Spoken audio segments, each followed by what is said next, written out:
série de vidéos présentée par Assistance légale de Philadelphie. En 2012, à Philadelphie, il y a eu au moins 2000 visites aux salles d'urgence liées à la violence domestique. Aussi, il y a eu plus de 140 appels à la police et 24 homicides liés à la violence domestique. Souvent, les victimes de violences domestiques ne parlent pas ou ne demandent pas pour de l'aide parce qu'ils pensent qu'ils ne peuvent pas sortir de la situation, surtout quand ils doivent prendre soin de leurs enfants et quand ils ont peu de ressources.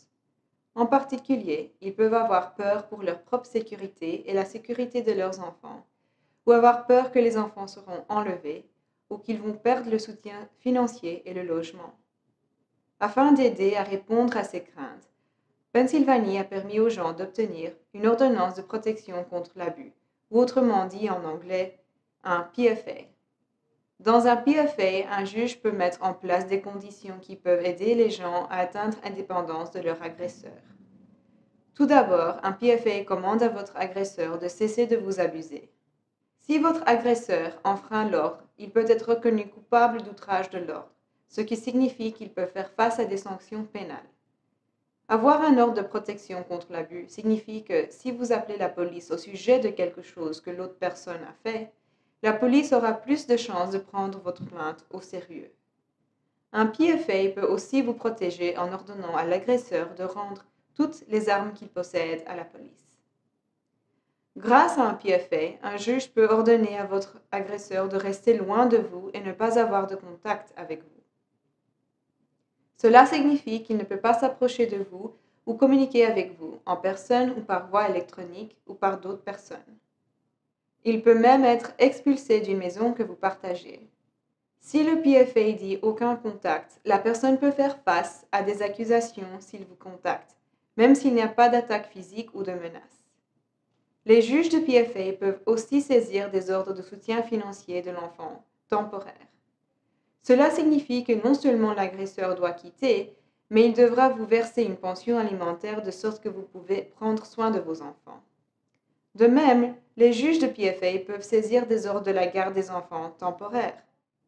Ces ordres temporaires peuvent limiter le contact entre l'agresseur et les enfants à des visites supervisées, ou bien établir un lieu sûr pour l'échange des enfants, comme un poste de police.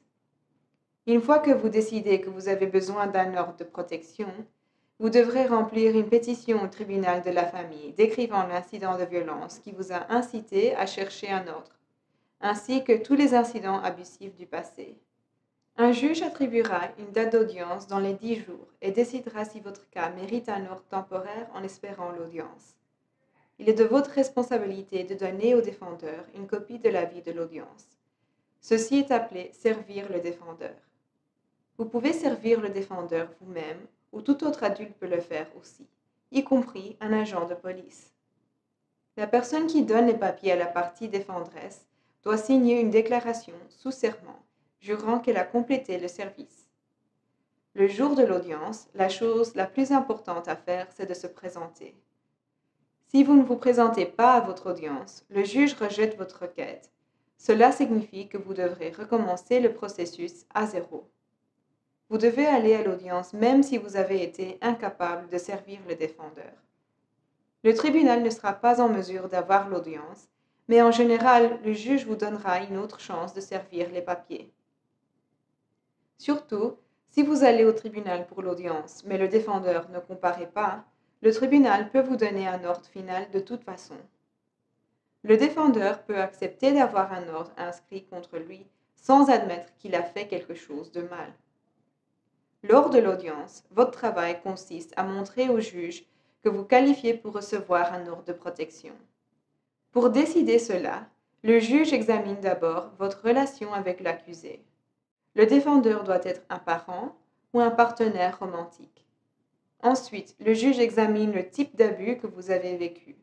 L'abus doit impliquer un danger physique ou de l'agression sexuelle, ou bien des menaces de violence physique ou l'harcèlement criminel, ou bien l'abus d'un enfant ou la séquestration. La séquestration se passe quand l'agresseur vous empêche par la force de quitter un endroit.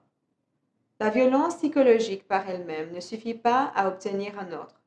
La violence psychologique peut être aussi néfaste que la violence physique, mais sous la loi, il ne suffit pas pour obtenir l'ordre de protection. Afin de démontrer au juge que vous êtes admissible pour recevoir un ordre de protection, vous aurez l'occasion de témoigner et de présenter des témoins et des preuves. Vous devez parler de l'incident de violence le plus récent d'abord, puis parler des incidents du passé. Vous devez être suffisamment détaillé pour démontrer la vérité dans votre histoire, mais ne vous attardez pas sur une histoire particulière pendant trop longtemps. Les juges ont beaucoup d'autres cas à entendre. Il est une bonne idée de pratiquer ce que vous allez dire à l'avance, surtout si vous trouvez qu'il est difficile de parler de ce qui vous est arrivé ou si vous avez peur. Vous pourriez vous retrouver sans voix lorsque vous êtes en face du juge. Ce n'est pas grave si vous vous énervez et vous avez besoin de faire une pause de temps en temps pour vous recueillir. Cependant, même si vous vous sentez peur, intimidé ou contrarié, essayez de parler calmement, clairement, lentement et à voix haute. Le juge doit pouvoir comprendre votre témoignage. Vous pouvez afficher les éléments de preuve au juge, comme des photos de blessures que vous avez subies, dossiers de visite chez le médecin ou à l'hôpital causés par l'abus, ou des copies de courriels menaçants ou des messages de texte. Il existe certaines preuves que le tribunal ne peut pas considérer, car elles ne sont pas admissibles en vertu des règles de la preuve.